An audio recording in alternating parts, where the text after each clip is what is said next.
प्यारे बच्चों, सुप्रभात। आओ हिंदी व्याकरण और हिंदी भाषा सीखें कार्यक्रम में आप सबका हार्दिक स्वागत है। प्यारे बच्चों, आज हम NCERT द्वारा कक्षा 8वीं के पाठ्यक्रम में शामिल यह सबसे कठिन समय नहीं है कविता के अभ्यास के प्रश्नोत्तर एवं इसके महत्वपूर्ण बहुविकल्पीय प्रश्नोत्तर सीखने का प्रयास करेंगे। प्यारे बच्चों, यह सबसे कठिन समय नहीं है हिंदी की सुप्रसिद्ध रचनाकार जया जादवानी जी की महत्वपूर्ण रचना है, जिसमें उन्होंने बताया है कि यह जो समय चल रहा है यह सबसे कठिन नहीं है। हमें वर्तमान समय से भयभीत होने की आवश्यकता नहीं है। कवित्री आगे बताती है कि हमें अपनी मंजिल को प्राप्त करने के लिए जीवन में संघर्ष करना चाहिए। प्यारे बच्चों, आइए यह सबसे कठिन समय नहीं है कविता के अभ्यास के प्रश्नोत्तर सीखना प्रारंभ करते हैं। प्यारे बच्चों, अभ्यास का पहला प्रश्न देखिए। यह कठिन समय नहीं है यह बताने के लिए कविता में कौन कौन से तर्क प्रस्तुत किए गए हैं स्पष्ट कीजिए। प्यारे बच्चों, यह सबसे कठिन समय नहीं है यह बताने के लिए कवित्री ने निम्नलिखित तर्क दिए हैं। नंबर 1, अभी भी चिड़िया की चोंच में तिनका दबा है। नंबर 2, एक हाथ झड़ती हुई पत्ती को थामने के लिए तैयार बैठा है। नंबर 3, अभी भी एक रेलगाड़ी गंतव्य तक जाती है। नंबर 4, कथा का आखिरी हिस्सा बूढ़ी नानी सुना रही है, जिसमें अभी भी एक बस अंतरिक्ष के पार की दुनिया से बचे हुए लोगों की खबर लाएगी।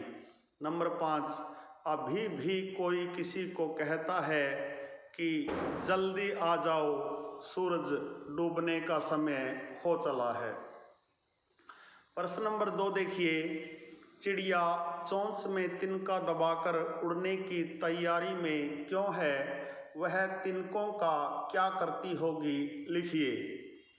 प्यारे बच्चों, सूरज डूबने का समय हो चुका है। इसके डूबने से पहले चिड़िया अपने लिए घोंसला बनाना चाहती है, इसलिए चिड़िया अपनी चोंच में तिनका दबाकर उड़ने की तैयारी में है। वह तिनके से अपने घोंसले को मजबूत करती होगी या उस तिनके से अपने और अपने परिवार के लिए नया घोंसला बनाती होगी। प्यारे बच्चों, प्रश्न नंबर 3 देखिए।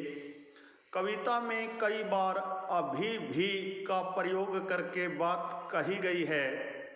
अभी भी का प्रयोग करते हुए 3 वाक्य बनाइए और देखिए उसमें लगातार, निरंतर, बिना रुके चलने वाले किसी कार्य का भाव निकल रहा है या नहीं। प्यारे बच्चों, अभी भी का प्रयोग करके नए वाक्य देखिए। हमारे विद्यालय में सर अभी भी हैं। नंबर 2, अभी भी कक्षा 8 को सर हिंदी के शब्द सिखा रहे हैं। नंबर 3, हम अभी भी कविता के बारे में लिख रहे हैं। तीनों वाक्यों में निरंतरता का भाव निकल रहा है। प्रश्न नंबर 4 देखिए। नहीं और अभी भी को एक साथ प्रयोग करके 3 वाक्य लिखिए और देखिए नहीं अभी भी के पीछे कौन कौन से भाव छिपे हो सकते हैं। प्यारे बच्चों, पहला वाक्य देखिए। नहीं अभी भी तुम्हारा काम अधूरा है। नंबर 2, नहीं अभी भी स्कूल की छुट्टियां खत्म नहीं हुई हैं। नंबर 3, नहीं अभी भी तुमने खाना नहीं खाया है। नंबर 4, इस साल समय पर वर्षा नहीं हुई है। किसान अभी भी बादलों को देख रहा है। अभी भी निरंतर चलने वाली प्रक्रिया का बोध कराता है तथा नहीं से कार्य के न होने का पता चलता है।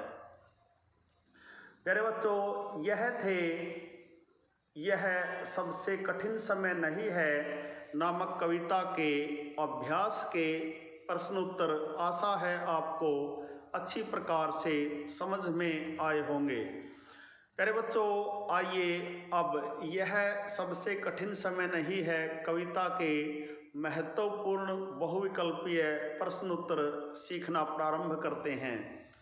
प्यारे बच्चों, पहला प्रश्न देखिए, यह सबसे कठिन समय नहीं कविता किसकी रचना है? क जया जादवानी, ख जया जेतली, ग जया प्रदा, घ जया नंदवानी। प्यारे बच्चों, यह सबसे कठिन समय नहीं कविता क जया जादवानी जी की रचना है। प्रश्न नंबर 2 देखिए, चिड़िया की चोंच में क्या दबा है? क दाना, ख तिनका, ग कीड़ा, घ रोटी का टुकड़ा। प्यारे बच्चों, चिड़िया की चोंच में ख तिनका दबा है। प्रश्न नंबर 3 देखिए, चिड़िया किस तैयारी में है? क खाने की, ख सोने की, ग उड़ने की, घ बैठने की।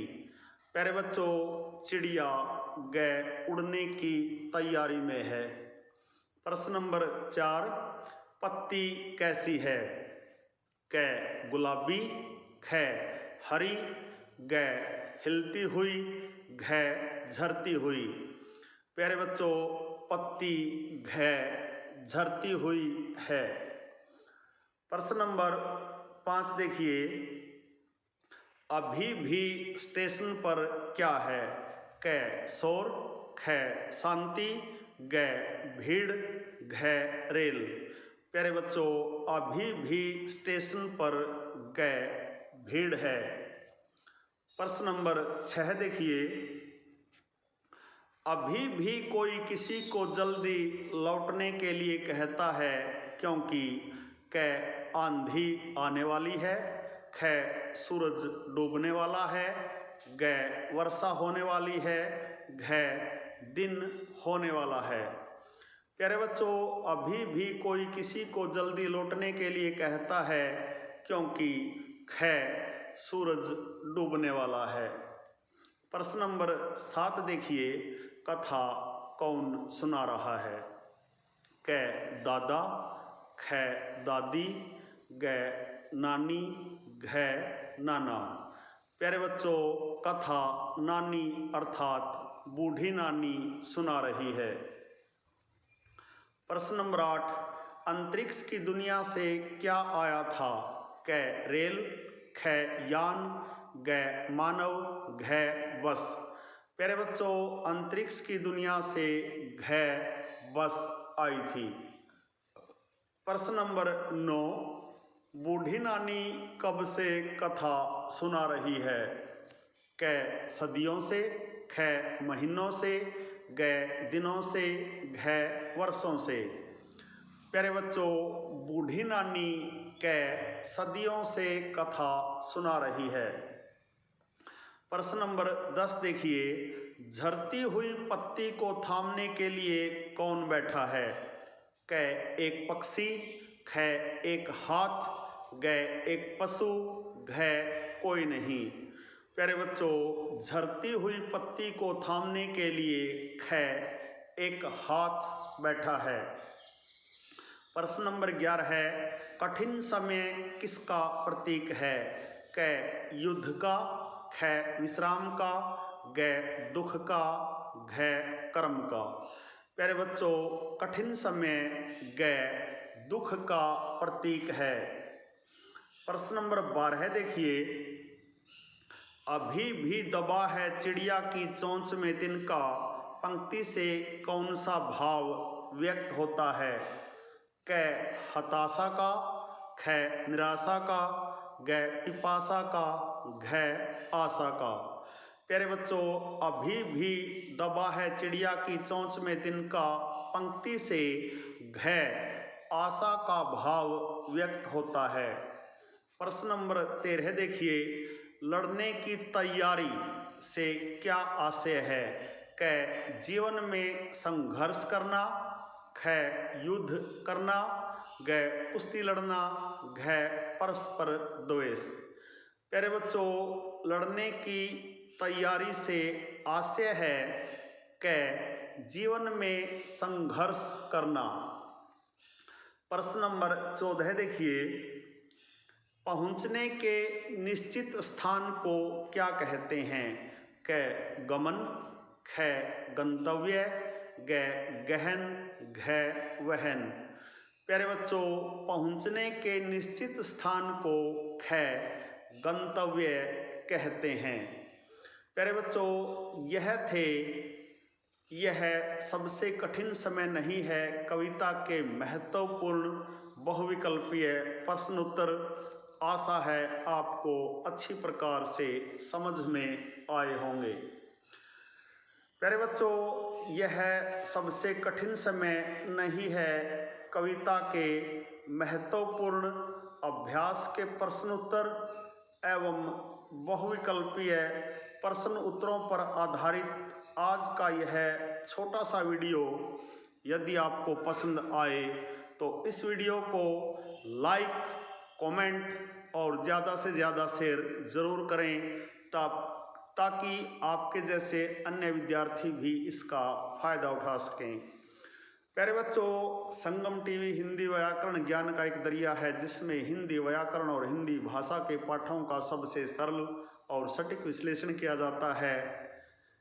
यदि आप वास्तव में गंभीरता के साथ हिंदी व्याकरण और हिंदी भाषा को सीखना चाहते हैं तो आपके अपने YouTube चैनल संगम टीवी हिंदी व्याकरण को सब्सक्राइब जरूर करें और वीडियो पर दिए बेल आइकन को जरूर दबाएं ताकि संगम टीवी हिंदी व्याकरण पर पढ़ाए जाने वाले पाठों का सबसे सरल और सटीक विश्लेषण YouTube पर अपलोड होते ही उसका नोटिफिकेशन सबसे पहले आपके पास पहुंचे। प्यारे बच्चों, खुश रहें, मस्त रहें, योगा करें, स्वस्थ रहें, आपका दिन मंगलमय हो।